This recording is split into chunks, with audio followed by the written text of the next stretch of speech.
गाजियाबाद में Madhuban housing scheme में किसानों को बड़ी राहत, 15 साल बाद मिलेगा प्लॉट। जेडीए ने दी खुशखबरी। गाजियाबाद विकास प्राधिकरण जेडीए ने मधुबन बापूधाम योजना के तहत किसानों को बड़ी राहत दी है। लगभग 15 साल बाद किसानों को विकसित प्लॉट आवंटित किए जाएंगे। जेडीए की बोर्ड बैठक में इस प्रस्ताव को मंजूरी दी गई है।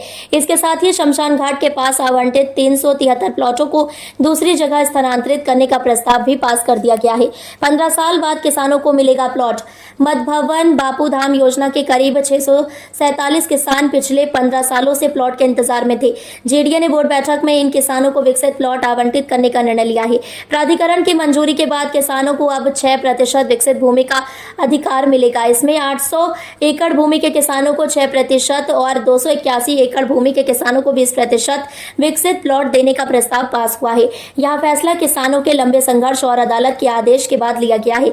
373 प्लॉटों का होगा स्थानांतरण। बोर्ड बैठक में शमशान घाट और कब्रिस्तान के पास आवंटित 373 प्लॉटों को दूसरी जगह स्थानांतरित करने का भी निर्णय लिया गया है। पहले ये प्लॉट शमशान घाट के पास आवंटित किए गए थे, जिससे लोगों ने विरोध जताया था। अब इन प्लॉटों को दूसरी जगह स्थानांतरित करने का फैसला लिया गया है। इससे प्लॉट धारकों को बेहतर स्थान पर जमीन मिलेगी और विवाद खत्म होगा। विकास शुल्क का भुगतान अनिवार्य। किसानों को विकसित प्लॉट आवंटित करने के लिए विकास शुल्क चुकाना होगा। जेडीए ने 10,236 रुपए प्रति वर्ग मीटर की दर से विकास शुल्क वसूलने का प्रस्ताव पास किया है। किसानों को अपने जीवन के बदले प्लॉट पाने के लिए यह शुल्क अदा करना अनिवार्य होगा। विकास शुल्क के बाद किसानों को विकसित और बेहतर